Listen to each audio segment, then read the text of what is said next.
Bueno, buenas noches a todas, a las dos que están acompañándome ahorita, pero supongo que más llegarán. Hoy la idea es abordar Mesopotamia, abordar qué sucede con las primeras civilizaciones, cuáles son las motivaciones de los humanos en esos momentos de primeras ciudades, y qué podemos saber de ellos a partir de el registro arqueológico, ¿verdad? Y lo que podemos ahora comprender también a través de la lectura de textos, que ahora sí tenemos texto escrito. Entonces sí podemos juntar el conocimiento que podemos sacar desde alguna forma de historia que se ha escrito con el registro arqueológico, ¿verdad? Entonces es muy emocionante, pero vamos a empezar nada más con un repaso de lo que habíamos visto la semana pasada para más o menos mantener la narrativa que llevamos. Entonces, la semana pasada habíamos terminado con lo paleolítico, ¿verdad? Estábamos conversando, paleolítico se divide en particular las manifestaciones artísticas en lo portátil y las pinturas rupestres. Entonces, conversamos sobre las diferentes teorías que existen en torno a lo rupestre, ¿verdad? Y que mucho del arte de este periodo, bueno, gran periodo larguísimo, refleja la gran relación entre el ser humano y la naturaleza, ¿verdad? Las principales manifestaciones en las paredes son de animales. Muchos de esos animales ni siquiera se consideran que fueron necesariamente animales que cazaban para su alimentación. Entonces, exactamente qué representaba o qué sentido tenían estas imágenes sobre las paredes no lo sabemos. Y como les decía, hay muchas teorías que podría ser un componente religioso, chamánico, didáctico, de registro aún, y todo eso es una posibilidad. Les enseño esta de todas por precisamente el tema del paso del tiempo en un solo sitio, donde aquí vemos los caballos que el artista sacó observando el espacio. Podemos ver esta pared, esta cabeza casi de caballo, o solo que se convierte en la cabeza del caballo, es parte de digamos, de la cueva en sí, de la roca, y de ahí sacan estas dos imágenes de caballos, y 10.000 años después vemos estas manos registradas. Y bueno, ¿qué sentido pudo haber tenido? ¿Qué pudo haber estado pasando? No sabemos. Consideran que muy probablemente tenía una cuestión ritual detrás, que posiblemente habían chamanes que estaban presentes en estos sitios, entrando en algún tipo de trance, y que esos son las manifestaciones que hacían durante el trance o tal vez después del trance, con lo que veían. ¿Y qué podría significar? Pues nos cuesta saber hoy en día necesariamente, pero sí nos queda claro esa relación muy directa con la naturaleza. Eh, Pasamos ya después de conversar mucho sobre sobre las pinturas rupestres en el Paleolítico, empezamos a hablar del Neolítico. ¿Qué sucede en el Neolítico? Pues la gran invención de la agricultura y también de la capacidad de domesticar animales. Eso permite el asentamiento. Pero claro, eso solo era factible, tanto la agricultura como eso de asentarse era factible porque ya se estaba calentando el planeta. En particular, en las zonas de la creciente fértil, vemos tempranas registros de ya sitios bastante grandes, como este que se considera una de las primeras ciudades, que además, muy interesante, continúa habitado, es en la ciudad de Jericó, ¿verdad? En la actual parte de Cisjordania en Palestina, o parte por esa zona, ¿verdad? Entonces, aquí lo muy interesante es que habían estas fortificaciones alrededor de la ciudad, lo cual nos hace considerar la importancia que ya había para proteger lo nuestro. O sea, y como esta noción de división entre aquellos que estamos acá adentro, digamos, y aquellos que están afuera. Entonces, pues un cambio social claramente se está manifestando, y lo podemos ver en estos registros arqueológicos. Dentro de también dentro de este periodo neolítico, aquí les paso, perdón que no tengo identificado, este Stonehenge en Inglaterra, y pues un sitio donde recordamos que al poder asentarse en una región, también hay deseo de poder dejar manifestaciones bastante grandes, que eso no sucedía anteriormente cuando éramos nómadas. Y en este caso estamos ante una de las maravillas del mundo antiguo, que es Stonehenge. Vemos una arquitectura estilo poste y dintel, ¿verdad? Así como construyen niños, 2 postes, un dintel arriba, pero que muy probablemente este era un sitio religioso también, y que se alinea específicamente con el cosmos. Aquí estamos viendo una foto del solsticio, y entender que muy probablemente aquí estos rituales que probablemente sucedían en este sitio se alineaban con esa observación de los cosmos. Y que, ¿por qué es importante la observación del cosmos? Pues porque nos identifican las estaciones, y eso nos permite tener algún tipo de control sobre el conocimiento de la naturaleza y su comportamiento, que obviamente va a ser muy importante para sociedades o agrupaciones que ya están asentados. Entonces, esos temas habíamos abordado la semana pasada. Vimos obviamente más elementos, pero aquí quería abordar esos temas, y me había quedado faltando un componente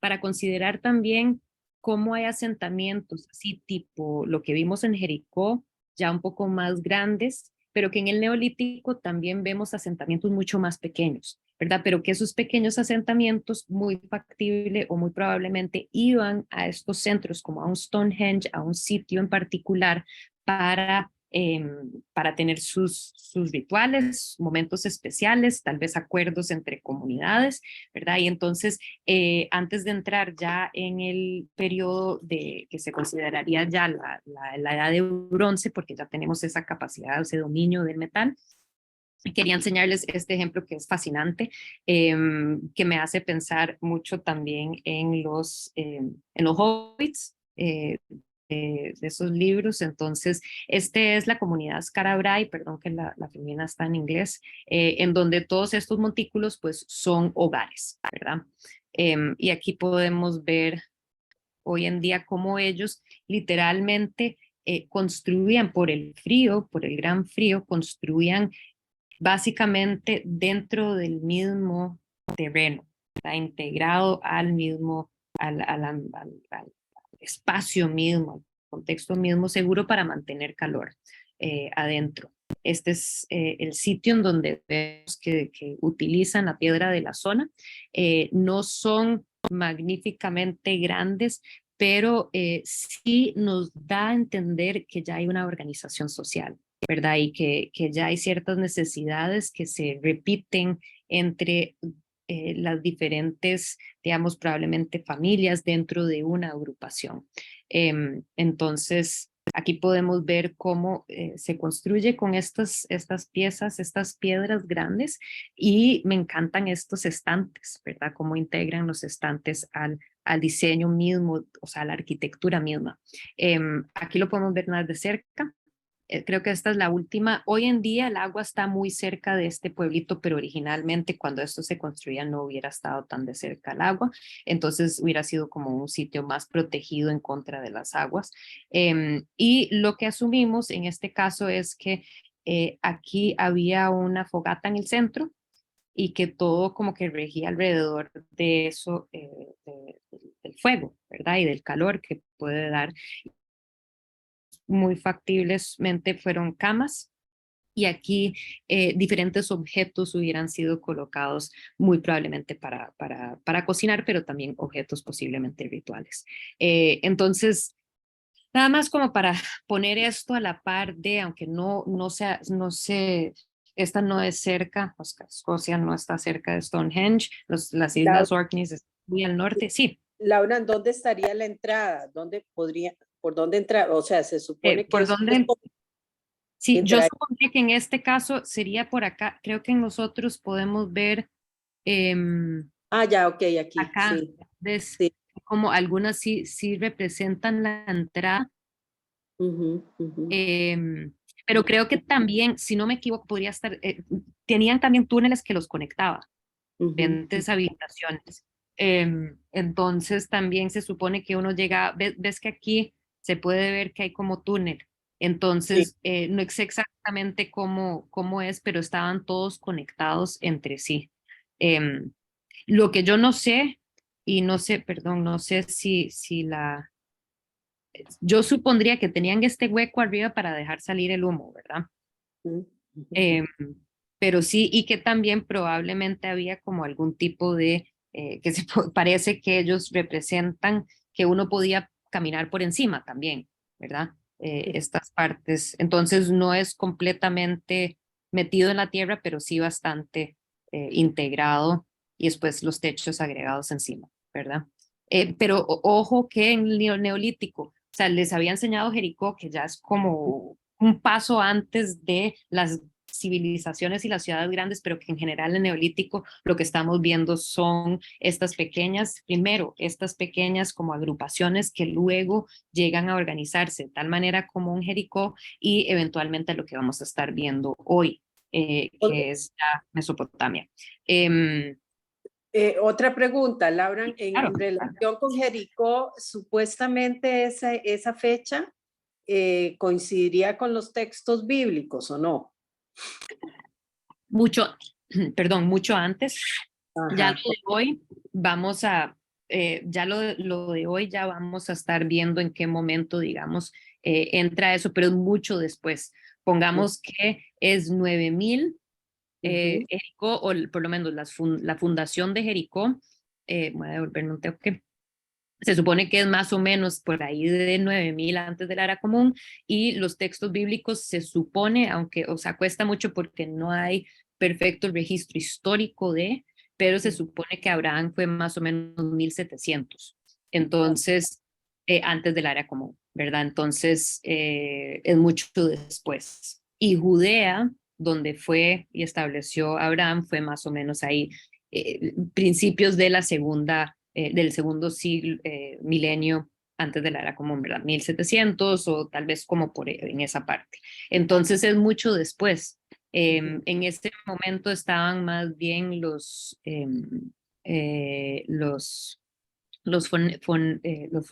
fonesios, se dice en español, the Phoenicians, Fenicios. fenicios que tenían una gran, por estar en el agua, entonces ahí había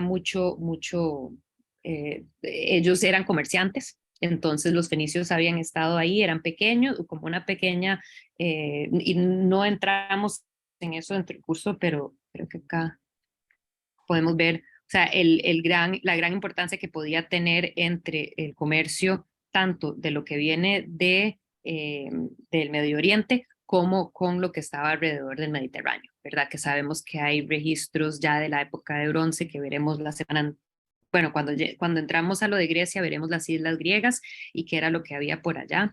Y bueno, Turquía sabemos que ya estaba poblado. Eh,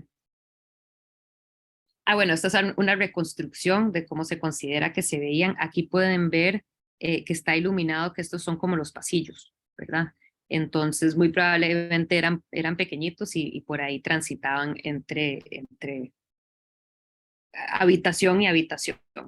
Em, entonces, bueno, voy a ir directo a lo que veníamos hoy, que es precisamente para abordar las primeras civilizaciones y hablando en particular hoy sobre Mesopotamia. Les traigo este mapa porque es muy interesante que más o menos en las mismas épocas se fundan tres civilizaciones que están todas, pues muy, parecería muy obvio, pero en cerca y alrededor de ríos, ¿verdad? Entonces tenemos a Egipto, que estaremos viendo la semana entrante, Mesopotamia y aquí el Valle del Indo. Abordamos estos dos en este curso debido a que se consideran como parte de la historia occidental y la historia del arte occidental. Aunque pues uno podría considerar, vamos a hablar un poco más de eso, porque el Medio Oriente se considera parte de eso y ya la India pues no. Pero es súper importante también señalar el hecho de que Mesopotamia, que en sí significa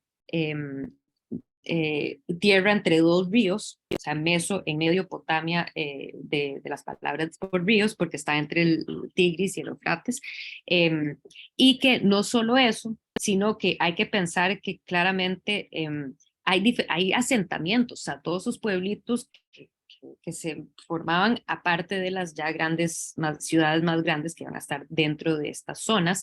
Entonces, todo esto está poblado, ¿verdad? Y aquí transita el comercio, ¿verdad? Y el Mesopotamia queda justo en el medio, por lo que es muy interesante como un, como un lugar donde hubo gran mezcla cultural, que pudo haber sido también inspiración y también pensar que, bueno, gente entra y sale, ¿verdad? Continuamente de estos otros lugares y había que impresionar, ¿verdad? Entonces, bueno, por eso les traje este mapa. Pero hoy nos enfocamos particularmente en la creciente fértil, que es esta parte y culturalmente llamado Mesopotamia.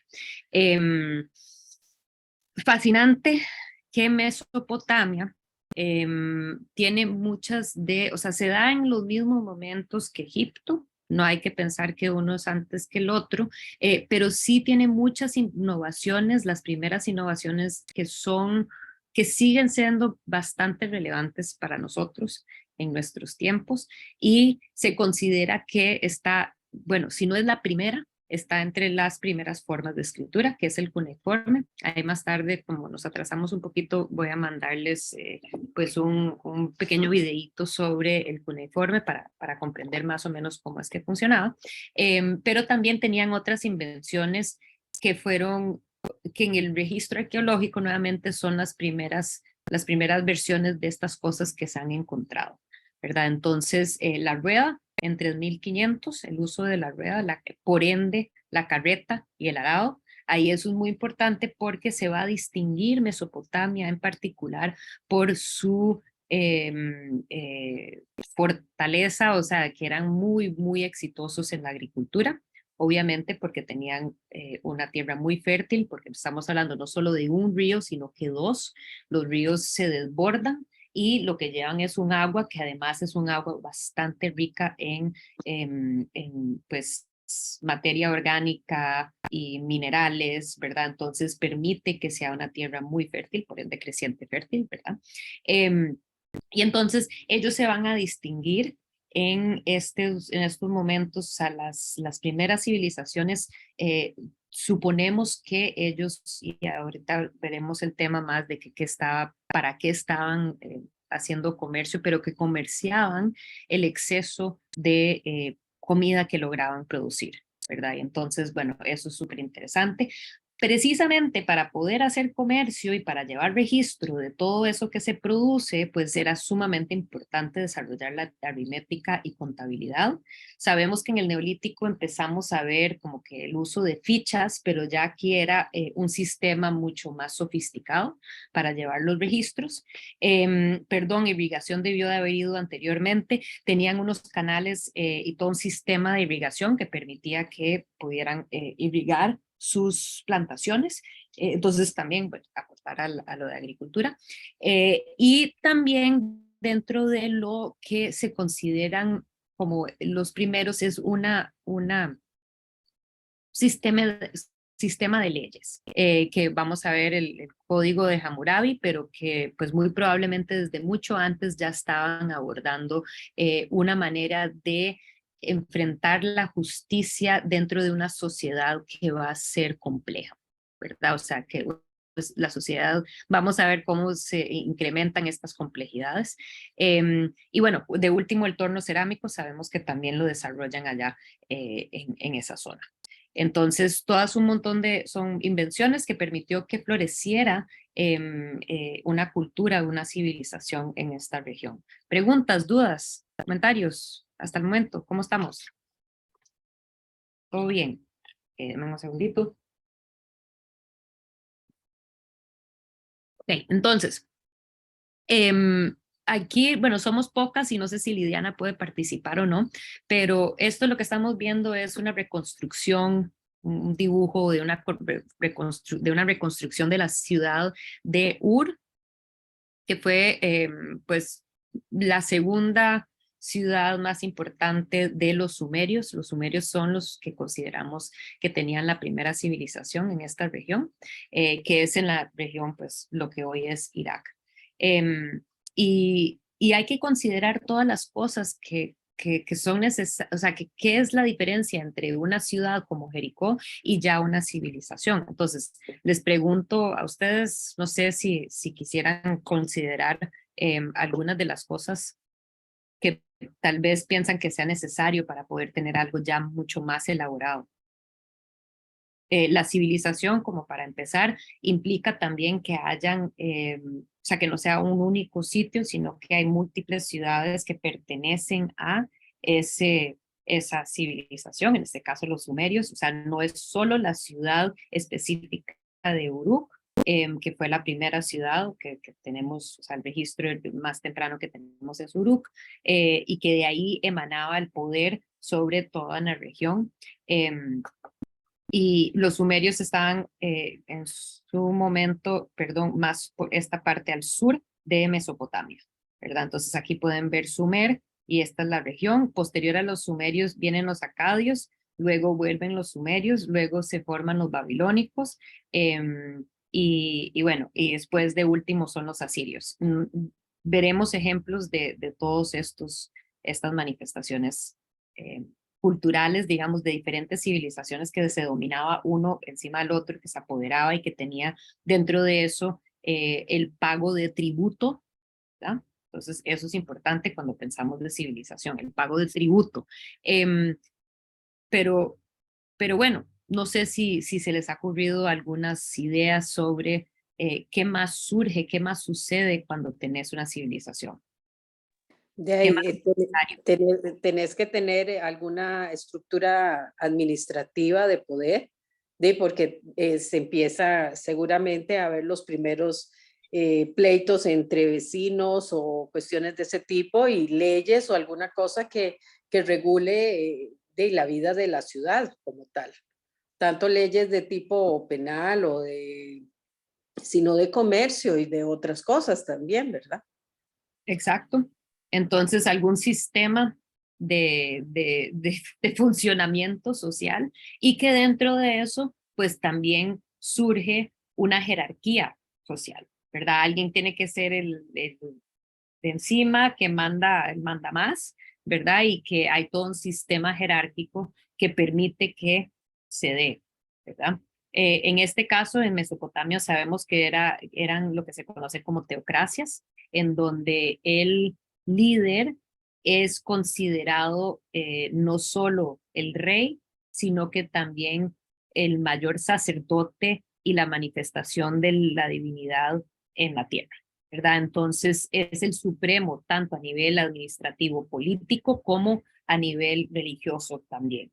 Eh, entonces, bueno, eso es interesante cómo en este caso todas las tempranas civilizaciones parecen ser que tienen este concepto de teocracia detrás.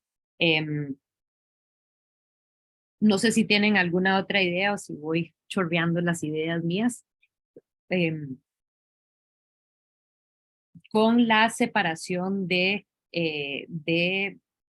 a ver, con las clases sociales que se van creando, en este caso tenemos al rey y después tenemos a los sacerdotes y después tenemos a los que, digamos, los administradores.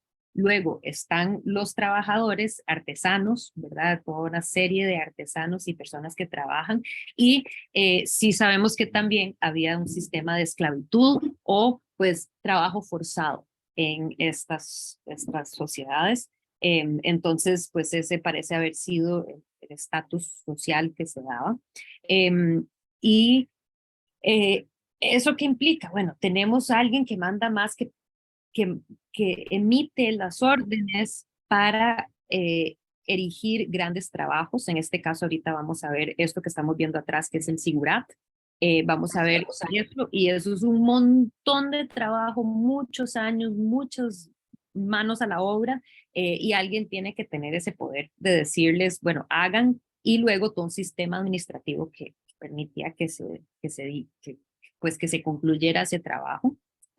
Pero a la vez, acordémonos lo que dije anteriormente de todo un sistema agrícola, y además también la domesticación de los animales que se está dando, pero ya todos no se tienen que dedicar a, a la agricultura, ¿verdad? Entonces ya podemos tener, por ejemplo, alguien que sea un alfarero, ceramista, alguien que trabaja con cerámica, que esté haciendo todas las vajillas que sean necesarios en todo este gran lugar. Tenés que tener pues todas las diferentes artistas que van a ser los creadores de los objetos que les voy a enseñar ahorita más adelante, las personas que están diseñando, por ejemplo, un zigurat, o los que están haciendo las estatuas que vamos a ver, o los diferentes objetos.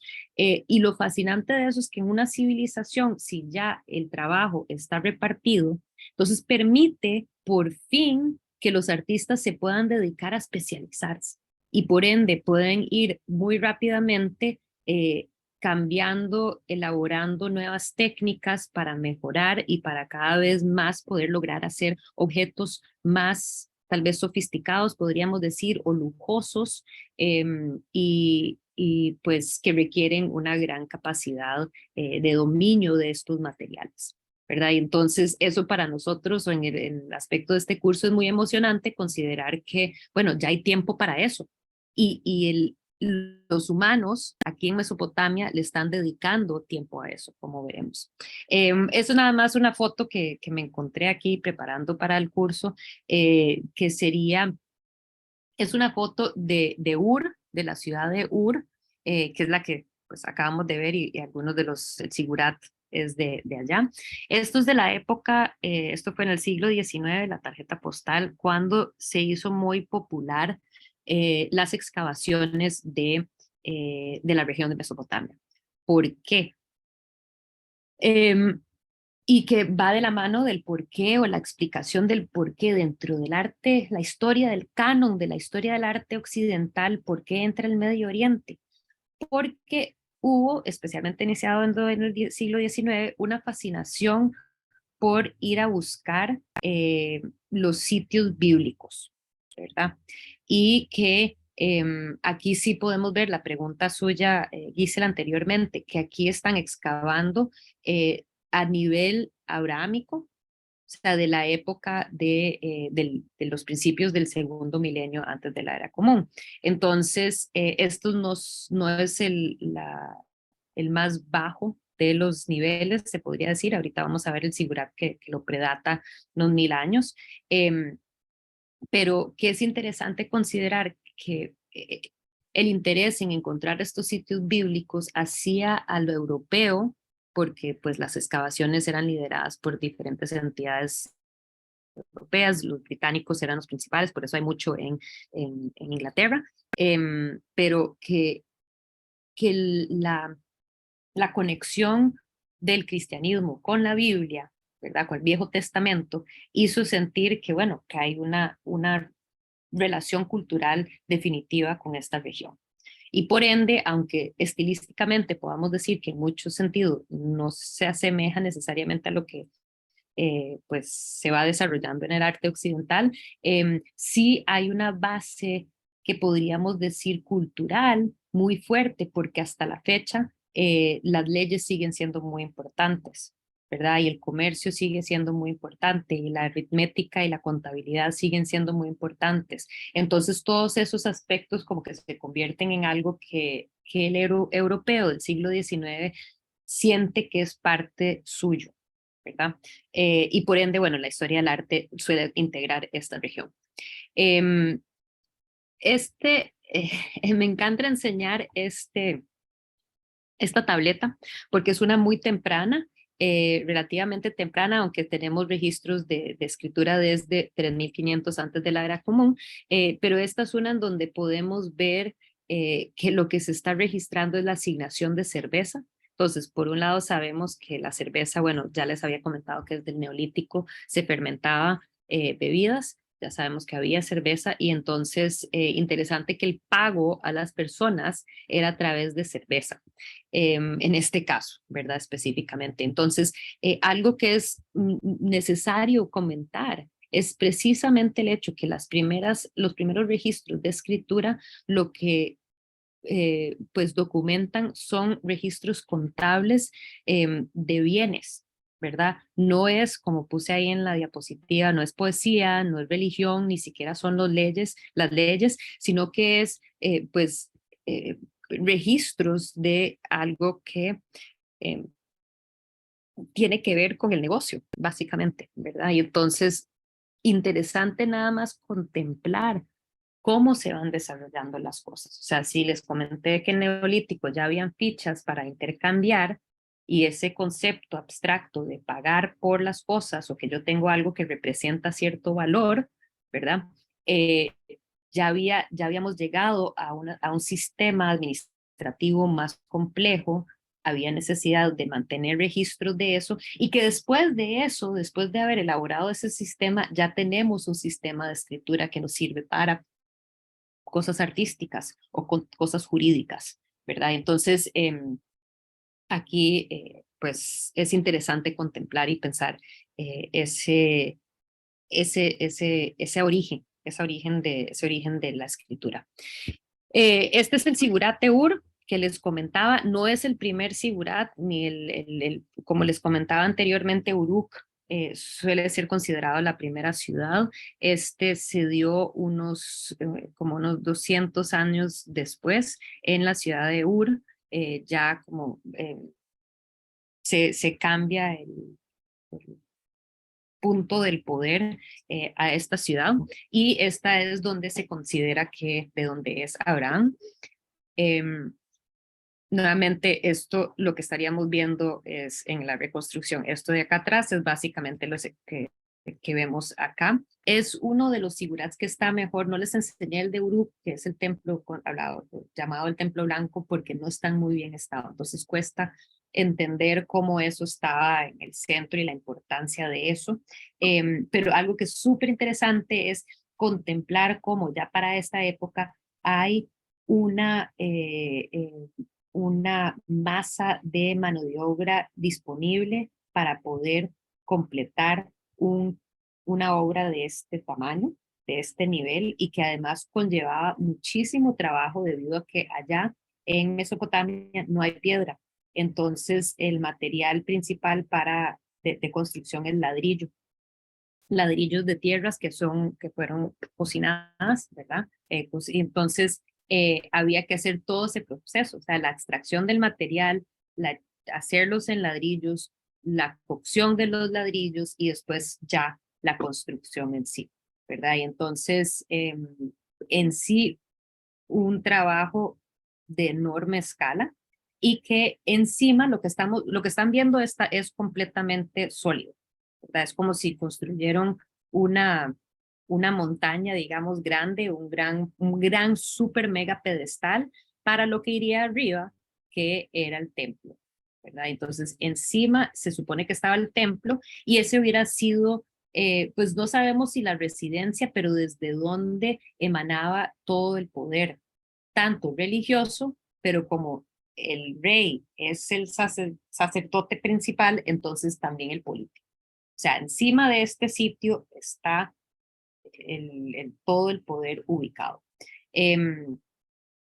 Ahora, ¿qué consideran que podría ser que, por qué creen ustedes que debería, o el deseo de construir para arriba, ¿verdad? Hay que pensar que en este caso estamos hablando, y perdón que no se los comenté anteriormente, pero ahorita les enseño otra foto para que se den una idea de la escala. Estamos hablando de 720,000 ladrillos y que cada uno de estos ladrillos era bastante grande y pesaba 15 kilos, entonces imagínense como el pesadez de esta estructura. Sí sabemos que se construyeron en múltiples fases, ¿verdad? O sea, que cada vez se hacía más grande, más grande, más grande. Entonces, esta última manifestación con esta cobertura es de 2100 más o menos antes de la era común. Entonces, un súper trabajo. Pero entonces, ¿para qué hacer algo tan grande y cada vez más grande? ¿Por qué? ¿Qué creen que podría ser los motivos para eso?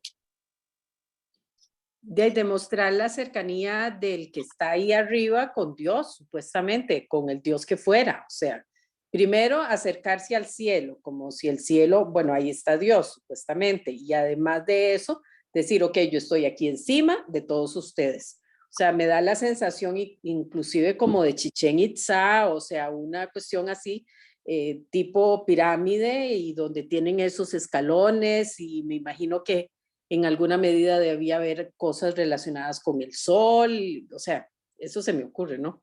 Sí. Me parece, ¿cómo está, Lauren? Hola. Mucho gusto. Sí, me parece, como comenta la compañera, que es como una pirámide, ¿verdad? De que la primer parte, como para subir hacia el cielo, o sea, que esté muy cerca de la parte, en este caso no sé si espiritual, pero sí que esté muy cerca de lo superior. Exacto. Y que creo que definitivamente tiene que ver con eso, ese templo elevado más cerca al cielo. En este caso se supone que es el templo al dios Nana, que es de la luna y también de la abundancia. O sea, la luna en sí es sumamente poderoso y seguimos viendo esta relación muy cercana con la naturaleza de las, o sea, de la agricultura. Uno aquí en Costa Rica se siembra con la luna, ¿verdad? Y entonces probablemente también esa cercanía con eso, que el acercarse, o sea, no es por en estos casos, porque es en el cielo que presiden estos dioses, pues porque ahí están los referentes, ¿verdad? Del dios. Y dentro de los templos que estaban erigidos aquí arriba, habían estatuas del dios al que se estaba rindiendo pues culto. Entonces, por ese lado, tiene todo el sentido del mundo y también, pues claramente, como dijiste antes, que está arriba de toda la población que está abajo y entonces es como que si estuviera viendo y, o sea, físicamente está arriba, eso que simboliza, pues claramente tiene el poder, el que está arriba nos puede ver, es un sitio en sí, esa elevación va a ser principalmente importante para poder estar vigilando, ¿verdad? Entonces, estas son regiones que pues pueden ver que es bastante plano, entonces uno desde lejos podía estar viendo que se le acercaba y también aquel persona o esas agrupaciones que se le acercaban, también, o sea, la magnitud de este sitio, de este lugar, en un momento donde eso no se solía dar necesariamente con frecuencia, iba a ser tremendamente, o sea, dominaba el paisaje y por ende nos permite sentir ese poder que tienen en esta sociedad y pues obviamente también el líder. Aquí pueden ver no les, ay, pensé que tenía otra imagen. Algo que es interesante, la otra imagen que les iba a enseñar, y perdón que no la tengo acá, pero la incluyo porque se ve un soldado, creo que es americano probablemente enfrente de esto. Hoy en día no, honestamente no sé exactamente qué está pasando en Irak con el ejército, pero sí es muy interesante contemplar, y no tengo respuesta del todo, pero nada más considerar cómo la cuna de la civilización del cual tanto heredamos culturalmente, en términos de cómo funcionan las sociedades, es uno de los lugares del mundo que está más, pues, deshecha en ciertos términos, como en términos de las cosas bélicas que están sucediendo, ¿verdad? Entonces, interesante contemplar eso. Y bueno, sabemos que hay muchos muchos restos de cosas de la región que han sido destruidos a través de muchas de estas guerras. Dentro de estos templos, estos son unas figuras votivas encontradas en Tel Almar, entonces es otra ciudad más pequeña que Uruk, pero que nos permiten entender probablemente cómo o qué poblaba, qué había dentro de estos templos. Son verdaderamente unos muñequitos divinos, son muy, no sé, como muy cariñosos, de cierto modo podemos pensar, hay como una sensación de como bondad en ellos, pero notamos una variedad de atributos que se comparten entre esos, son estos grandes, estos ojos súper grandes, y se supone que estos objetos se colocaban enfrente a la estatua del dios, la diosa, precisamente para estarle rezando continuamente. Sabemos que representaban a personas específicas de la sociedad. Tienen en sus partes, algunas tienen sus partes posteriores un texto que identifica quién era la persona. Y algo que es interesante de lo que tenemos de los textos religiosos de los sumerios es que hay como un poema que se supone que tiene algo que ver con la espiritualidad y los rituales, es que decía que había que siempre estar atentos con los ojos bien abiertos hacia Dios. Entonces, interesante ver cómo tal vez esa frase se ha integrado a lo que estamos viendo acá, a estos objetos votivos que las personas de la sociedad colocaban y que pues nos permiten también entender que habían todo un rango social y que jerarquizado, ¿verdad? Entonces aquí vemos que pues esta figura representa a alguien que probablemente tenía más dominio sobre pues todo que este chiquitito de acá, ¿verdad? Entonces eso es interesante contemplar. También algo que es que vemos es una distinción en como que algo culturalmente compartido, que es la vestimenta, ¿verdad? Entonces vemos las figuras de las mujeres, que son dos figuras de mujeres, y después los hombres que andan estas faldas, pero notemos que hay estos, que todos son parecidos y que tienen barba, mientras tanto está este, que tiene una falda también, pero que los flecos son diferentes, o sea, la decoración de la falda, digamos, es diferente y no lleva barba, entonces, bueno, y es pelón, entonces, ¿qué podríamos entender? No sabemos exactamente, pero sí vemos pues la sociedad representada a través de estos objetos, que pues ya tenemos muy claro que la religión va a ser sumamente importante, que enseñar esa devoción iba a ser importante y pues también con respecto a lo artesanal, pensar que habían artesanos que hacían estas figuras y que uno iba a la tiendita o al taller del artesano a pedirle que le hiciera su figura, ¿verdad? En sí no se distinguen mucho más que tal vez en algunos aspectos de la vestimenta, por lo que se ha pensado o considerado que tal vez eran talleres en donde ya estaban quizás elaborados estas figuras, ¿verdad? Y ya se encontraban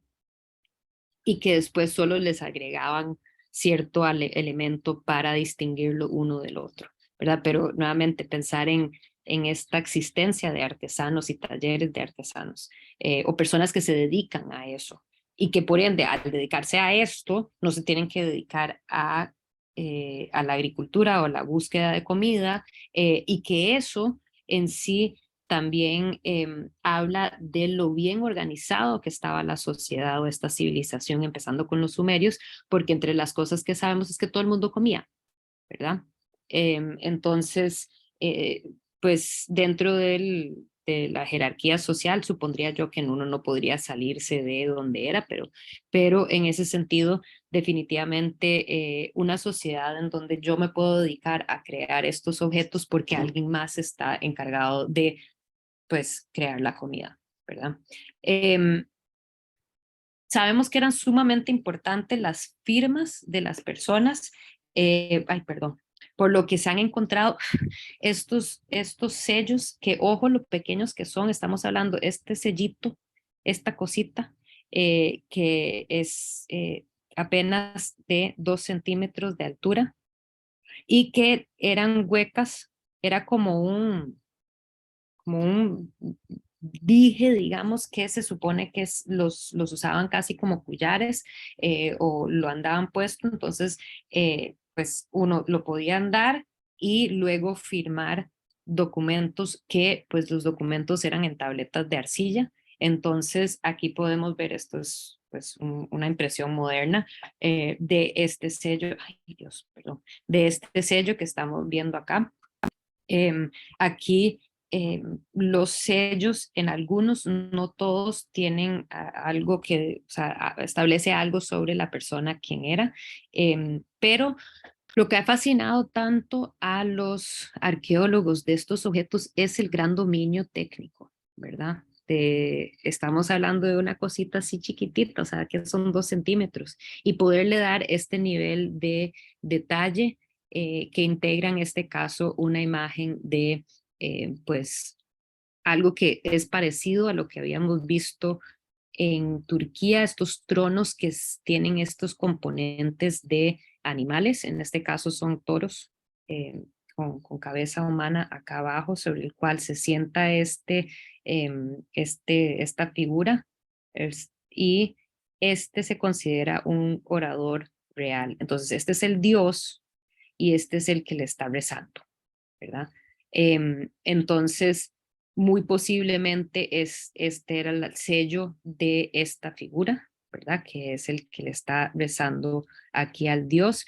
¿Cómo sabemos que es un orador? Porque se ha identificado este gesto como un gesto ante los dioses, como que orando y como que esa seña de devoción hacia el Dios.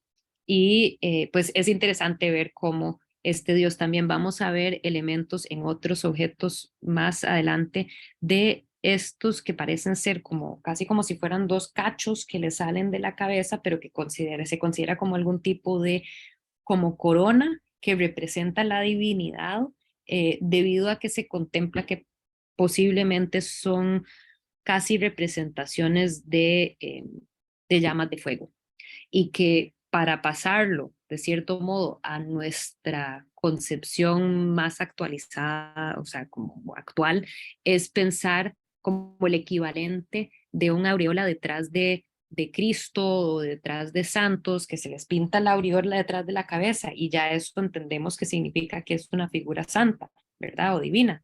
En este caso, pues hay que considerar que esos cachos, que los vamos a ver repetidos, pues probablemente era algo parecido, ¿verdad? Una representación parecida.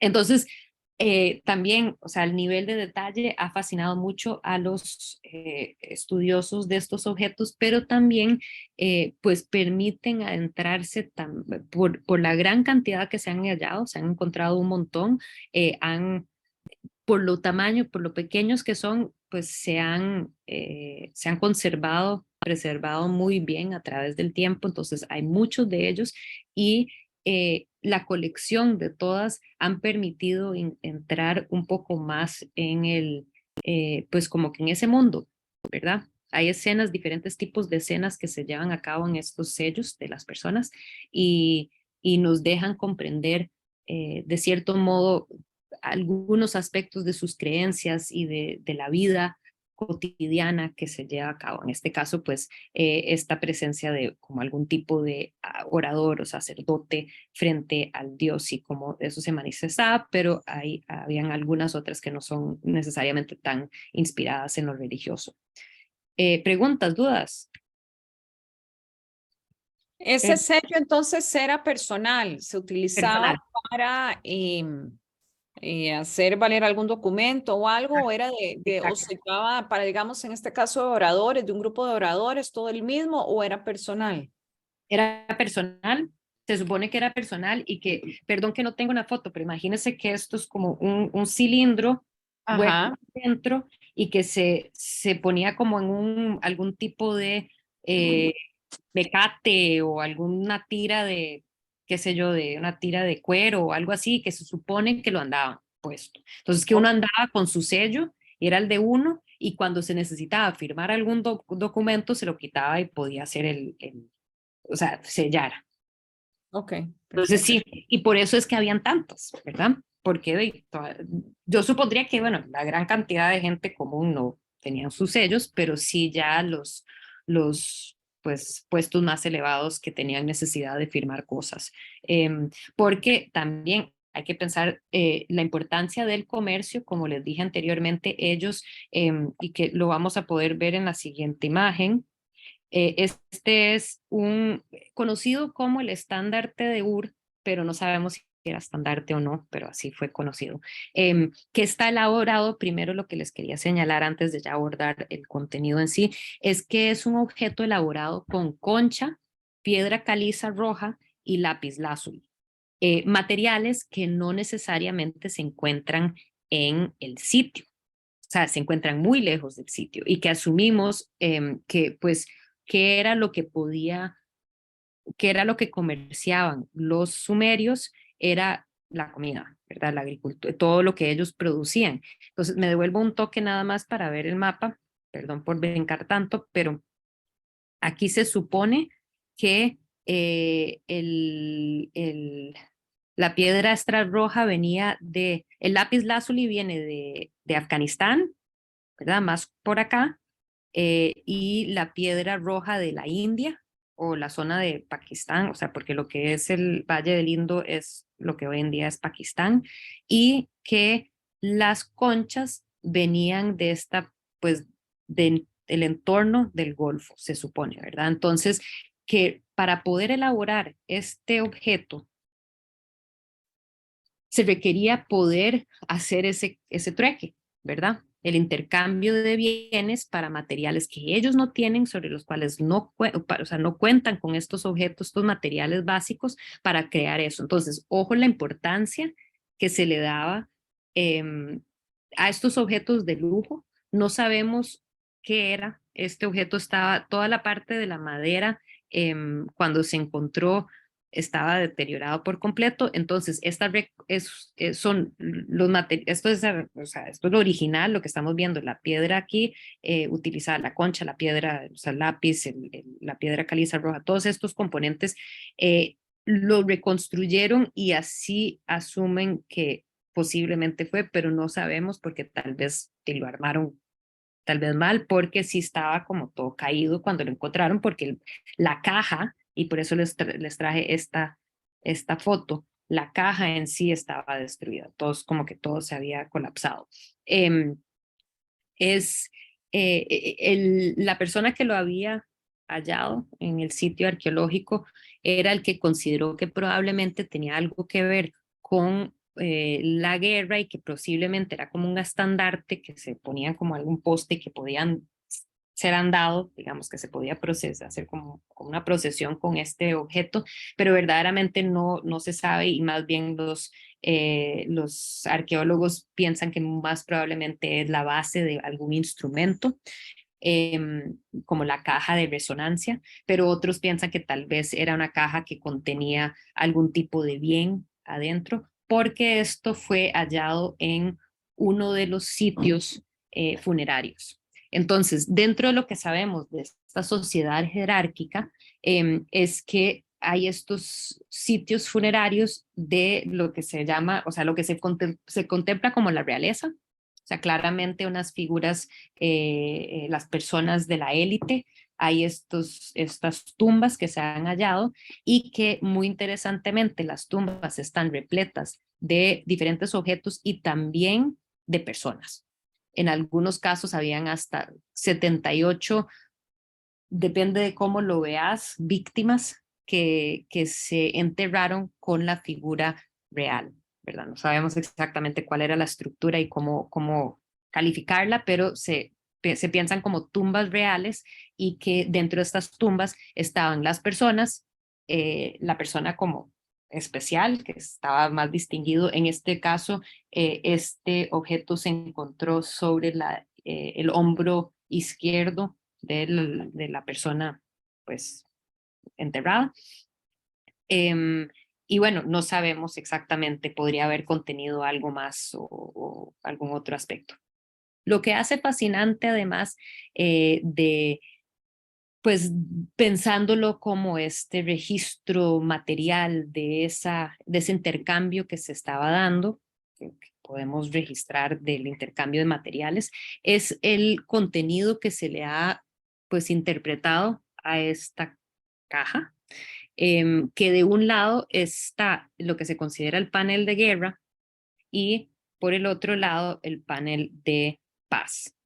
Entonces, interesante ver para ellos cómo el lado de la guerra, no les traje muchos detalles, pero aquí hay diferentes registros. Era muy común que en toda Mesopotamia se creara este arte a partir de registros, ¿verdad? Y que se leía esos registros, algo bastante parecido también a los egipcios que vamos a ver, pero en este caso, pues representando escenas de guerra, escenas en donde vemos que, ay, perdón, estoy tratando de correr esta cosa. Okay. En donde vemos, ojo, que aquí hay cautivos que están abajo. Si pudieran ver detalles, no encontré buenas imágenes de cerca de estos, pero tienen indicios de heridas, de sangre que fluye, están siendo totalmente atropellados por estas carretas detrás que van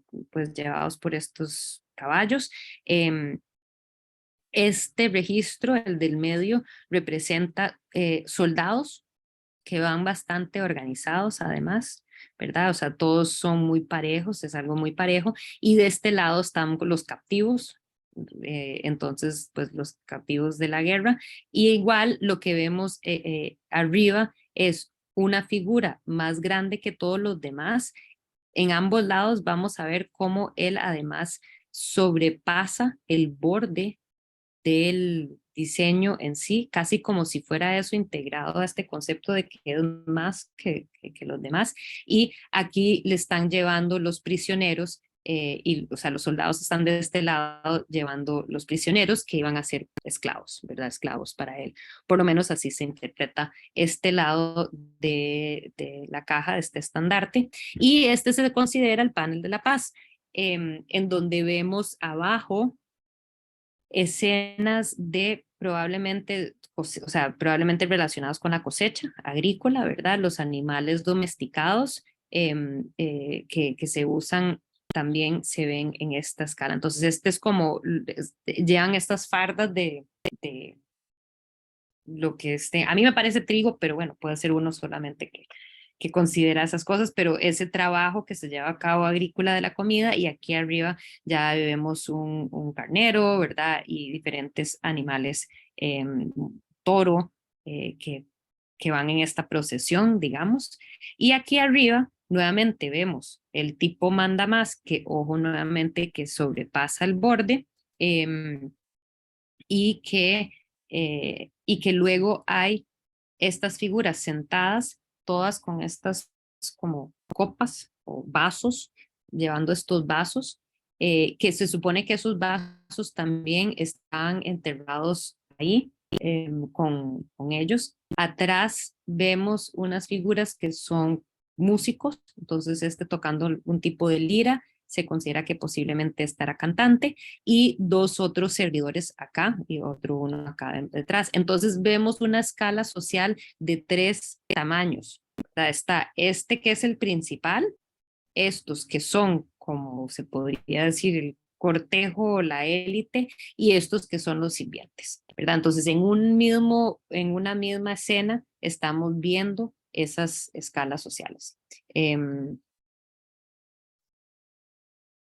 Dentro de otro de de estas tumbas reales se ha encontrado esto que es una gran lira, la gran lira de la reina Puabi. Sabemos que es Puabi porque se encontró precisamente uno de los sellos que llevaba registrado su nombre y por ende la llamamos así. No sabemos si fue reina o no fue reina, o sea, no sabemos exactamente, pero ella sí fue enterrada con, creo que a ella la encontraron con 10 mujeres que estaban alrededor de ella, y además esta lira, entre otros muchos objetos, y una persona, o sea, el cadáver de una persona que se supone, según el arqueólogo que había encontrado este objeto, eh, puesta como tocando el instrumento, ¿verdad? O sea, en una posición de que pues la enterraron ahí y no sabemos si estaba muerta o no, y eso tiene mucho que ver también porque esto se encontró en los años 20 y 30 y hoy en día la arqueología es muchísimo más científico, ¿verdad? Y hubiera registrado cosas del hallazgo in situ, que pues aquí dependemos de lo que nos dijo el arqueólogo que lo buscó, lo sacó en ese momento. Lo que hizo el arqueólogo, porque como notarán, está todo compuesto por... la gran mayoría de la estructura está hecha en madera, que obviamente iba a estar pues totalmente carcomida, ¿verdad? O sea, ya no estaba ahí, pero lo que hizo el arqueólogo en su momento, que ahí sí le podemos elogiar, es que se le ocurrió antes de sacarlo, rellenarlo con yeso, que llenó el espacio y permitió que se pudiera mover todo este incrustado que se ve acá en esta parte frontal. Y interesante que seguimos viendo estas figuras zoomorfas de figuras que tienen, hijo, está hablando el teléfono sin haberlo tocado, estas escenas de animales con otras que son zoomorfas. Dios, qué raro. Estas escenas de animales zoomorfas o personas que tienen atributos de humano arriba y animal abajo, que lo vamos a seguir viendo en Mesopotamia, ¿verdad? No es algo necesariamente nuevo, no es algo único, o sea, antropomorfización de los animales, o lo zoomorfo, perdón, darle atributos animales a humanos o darle atributos humanos a animales, es algo que pues es continuo y frecuente en diferentes regiones del mundo, pero que tiene mucho que ver, suele tener mucho que ver con la religión, con la ritualidad, con la espiritualidad, con un concepto del más allá.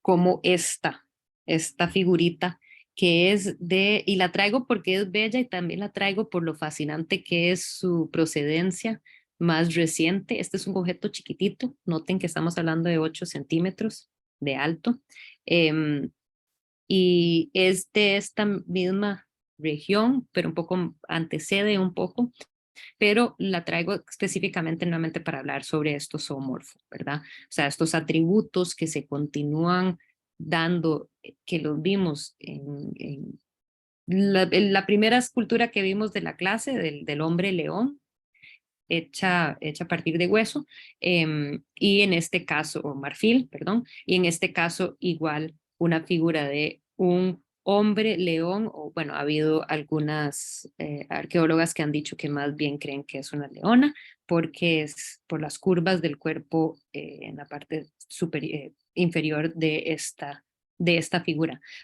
Lo fascinante es también pensar que lo que seguimos siendo fascinados con esta cultura, porque en 2007 este objeto se subastó y se fue por $57 millones, que para ese momento era la segunda escultura más cara que se había vendido en subasta, para una cosita así, chiquitita, chiquitita, chiquitita, y quedó en manos privadas.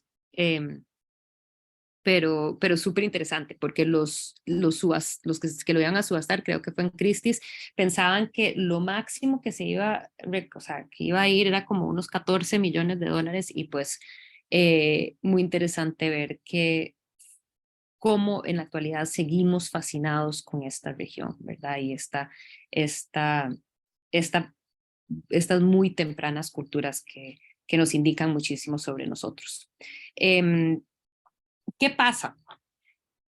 Como les había enseñado, y perdón, debería tener nuevamente un mapa, pero como les había enseñado en este mapa, o les había comentado anteriormente y lo podemos ver en el mapa, es que primero llegan los sumerios, luego llegan los acadios, luego vuelven los sumerios a tener poder, luego surgen los babilónicos, Luego están los asirios que estaban más por este lado de acá arriba, ¿verdad? Entonces, continuamente en esta región hay una cuestión, una historia sumamente bélica de entidades que sobreponen o civilizaciones que sobreponen los unos a los otros y que por ende tienen que pagar tributo uno de los reinados al otro, ¿verdad? Cuando queda por debajo.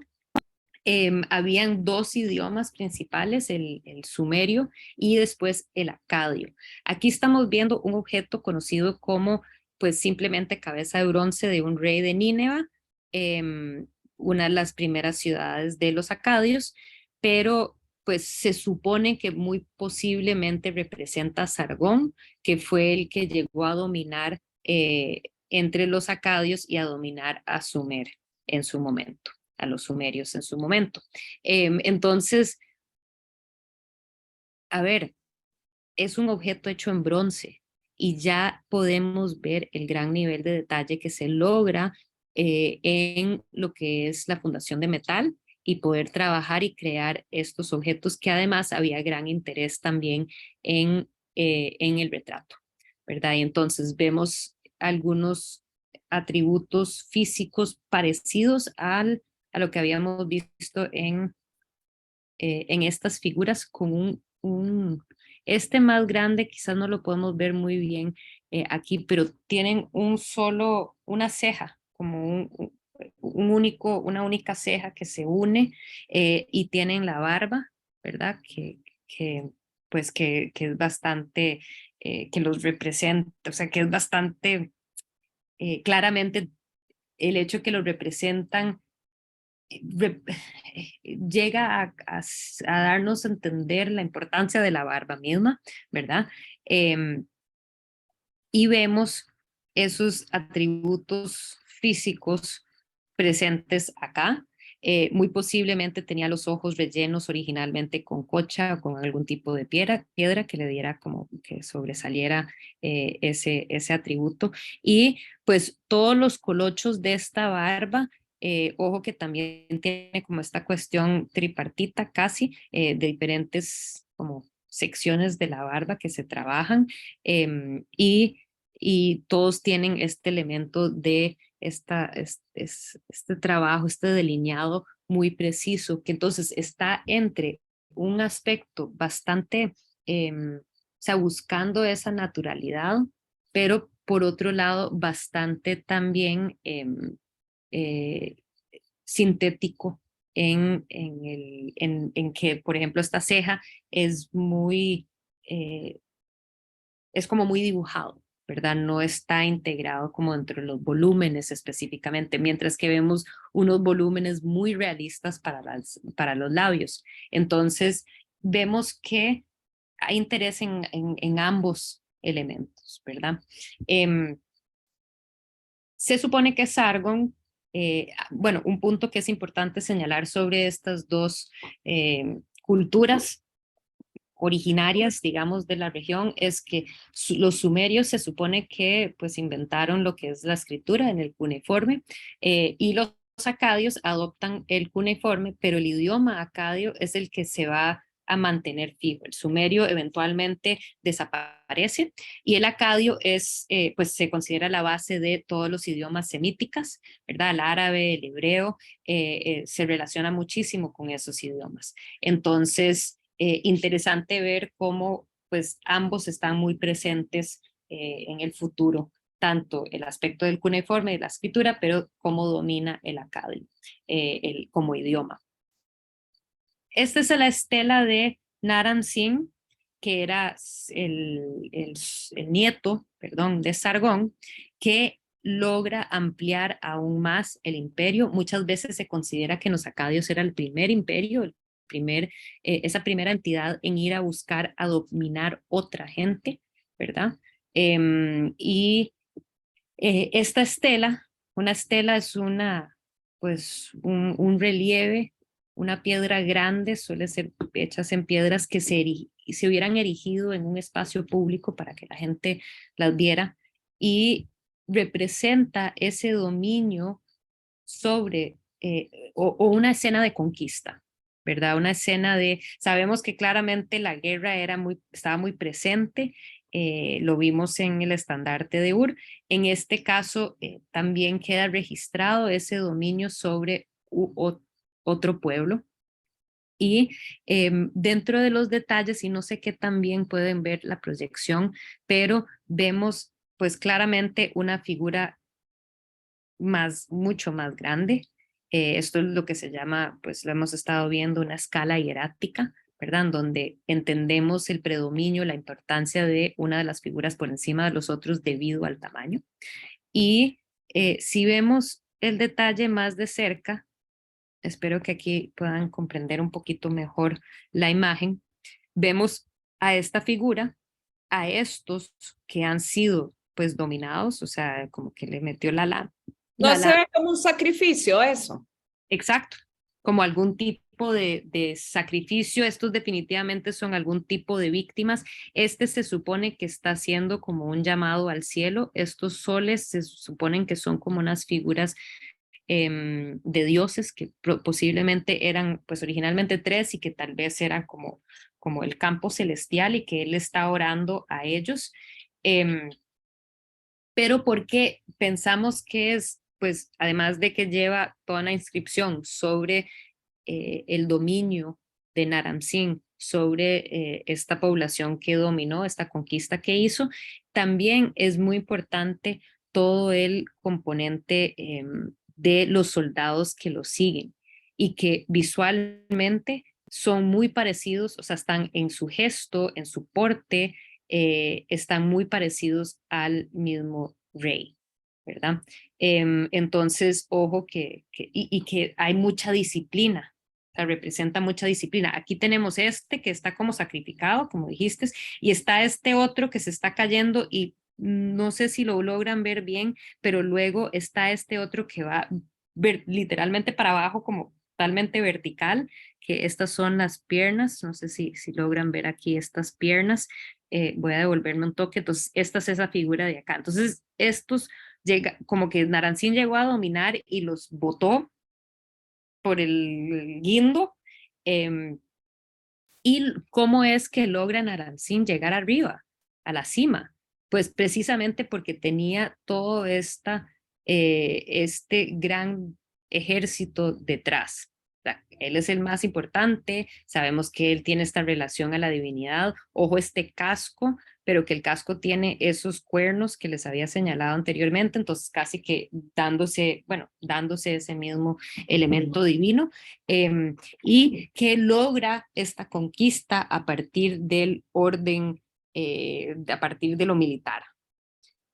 Eso es muy diferente a lo que vamos a ver unos cuantos años después, cientos años después, con la estela de Hammurabi. Ya aquí estamos hablando de los babilónicos, como les decía, o sea, era constante las guerras allá en esa región y estos subían y bajaban, pero algo que es interesante contemplar es tal vez la diferencia en cómo, o sea, qué era lo que la base, la motivación principal de lo que se quería representar dentro de las obras era precisamente, o sea, habla mucho de quiénes eran ellos. Entonces, si Narancín era muy militarístico, ¿verdad? Vemos que Hammurabi, que era el líder de los babilónicos, era más bien alguien que se basaba mucho más en las leyes. Esto es conocido, esta es uno de los objetos más populares del Louvre, conocido como la estela del Código de Hammurabi, en donde toda esta parte, perdón que no lo pueden ver de cerca, pero notan que tiene como una textura, todo esto está repleto de cuneiforme, que son cientos de leyes que están aquí incisos para que nuevamente es una estela, entonces esto hubiera sido erigido en un lugar público donde la gente pudiera leer este código. Dentro de él, o sea, mucho tiene que ver con un sistema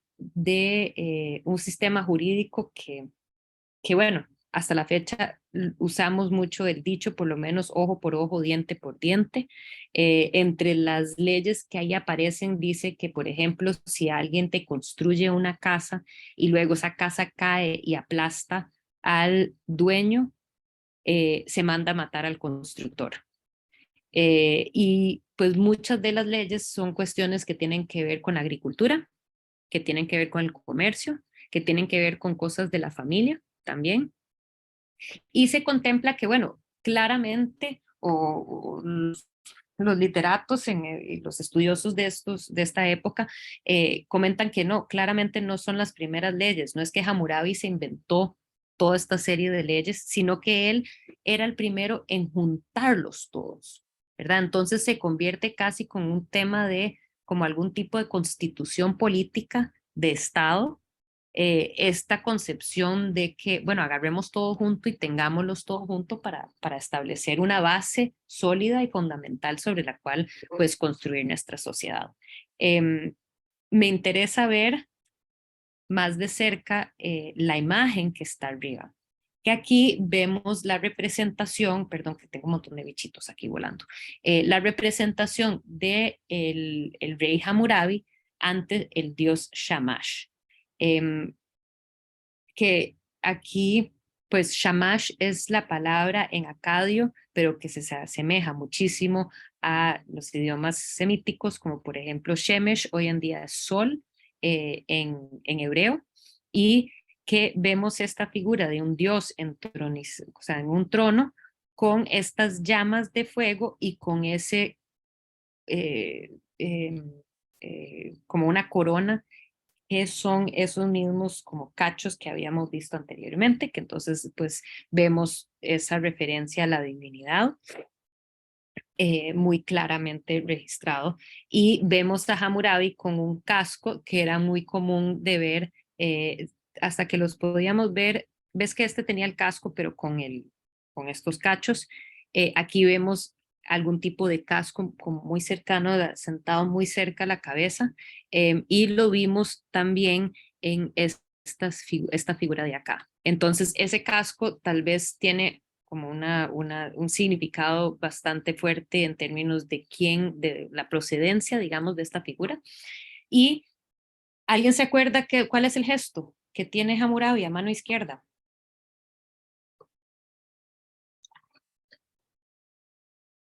Era este gesto del orador frente o ante la divinidad. Entonces ahí llega en un signo, como signo de respeto, de devoción ante el dios, y aquí el dios le está pasando a Hammurabi un cetro y un anillo que son símbolos del poder.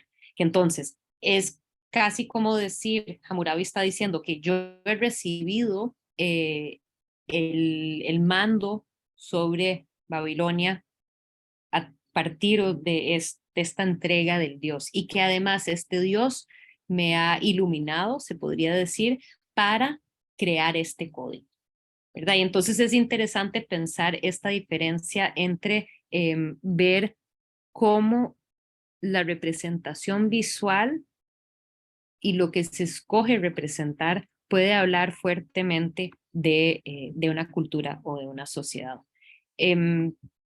Quiero terminar, ya nos pasamos la hora, pero voy a robarles unos minutitos nada más para saltarnos para adelante otro poco más y poder terminar por lo menos los objetos que les quería enseñar de Mesopotamia. Otros que son tremendamente famosos y tal vez han visto en museos. Aquí lo que estamos viendo ya es el Palacio de Sargón II, ya en lo que es pues 1300 años después. El líder se apodera del nombre del primer líder de los acadios. Sin embargo, aquí pues se considera esta la civilización asiria, eran más del norte, que se suponía que Sargón tal vez del acadio, el que vimos el retrato, tal vez había venido desde esa parte del norte. Entonces se establece una muy gran ciudad, es un citadel, el palacio también. Entonces aquí ya nos queda más claro que se integran tanto los edificios administrativos, los religiosos y la residencia del rey en un solo citadel y que alrededor de eso estaba toda la población, estaba la ciudad. Pero aquí vemos toda una infraestructura administrativa religiosa en un solo sitio. Y bueno, algo que sabemos de este sitio es que debió de haber sido tremendamente imponente y que la experiencia, ¿cómo habrá sido la experiencia de ingresar a este citadel, a este gran recinto? Pues igual, la imponencia de esta cultura, lo que se logró hacer, lo que se logró hacer a partir de que alguien lo mandó a hacer, ¿verdad? Y que se lograra llegar a concretar. Estos son conocidas como los lamasu. Tal vez han visto estos objetos en sus viajes, figuras guardianes del palacio que daban a la entrada del salón del trono de Sargón. Y son hechas de piedra caliza y son bloques sólidos de piedra. O sea, no es que habían múltiples piedras que se juntaban. Y ojo el tamaño, estamos hablando casi de 5 metros de alto. Entonces, tremendo bloque que se logró labrar y tiene un nivel de detalle en el acabado que es sumamente impresionante. En sí también, pues estos objetos son fascinantes porque incluyen múltiples criaturas o sea, son híbridos en ese sentido. Estamos hablando de una figura que parece ser algún tipo de toro con cabeza de animal, con estos cuernos de la divinidad aquí representadas y alas, ¿verdad? Entonces, pues, nuevamente, este híbrido que nos hace o nos lleva a una concepción pues espiritual y entendemos cómo es eso imaginario, eso que no lo vemos en la realidad, es tremendamente parte de la concepción, digamos, de la cosmovisión de estas personas. Tremendamente imponentes, ven el tamaño, había que pasar por entre estas figuras y también, pues imagínense, hay algunas que son como la estamos viendo aquí, que nos están mirando de lado, pero hay otras que son muy potentes, imponentes también, que están así como muy serios y que probablemente era la pura entrada. Entonces uno veía estas figuras como muy imponentes que están estáticas de frente, tal vez, pero que cuando uno ya pasa y como que se le da el permiso de ingreso, entonces empiezan a caminar y es como que te dejan atrás, todo bien, pase adelante. Toda la parte inferior aquí está repleto de cuneiforme, de texto que habla de las hazañas y las proezas del rey, ¿verdad? Pues y todo lo que se ha logrado y también lo que le pasa a los que pues no, no siguen las reglas, más o menos. Entonces, ojo como la importancia del arte, la importancia, lo que hoy en día hablamos o denominamos arte, ¿verdad? Estas grandes, inmensas esculturas que concebimos hoy en día como obras majestuosas de arte. Perdón que no les traje, pensé que les había enseñado algunos detalles, pero el nivel de detalle de estos relieves, de este grabado, o sea, la capacidad técnica de cada uno de estos colochos que vemos registrado es una belleza. Es tremendo el logro y también pues el desarrollo de una estética que es concebida como tremendamente importante para establecer el poder, ¿verdad? Como el arte va de la mano del poder, como han creado del arte ya no solo un objeto o objetos o representaciones o manifestaciones de esa cercanía y potencialmente ese control sobre la naturaleza, sino que ahora estamos hablando de cómo el arte o estas creaciones artísticas se ligan al dominio, al poder, a representar precisamente esa capacidad que pueda tener uno por encima de otro. Entonces, bueno, con esto terminamos la clase de hoy. bueno, les enseño esta última, perdón, nada más una escena muy bonita que entre todas las paredes del palacio estaban cubiertas con relieves, no todos existen a la fecha, pero esta es una que es particularmente bonita.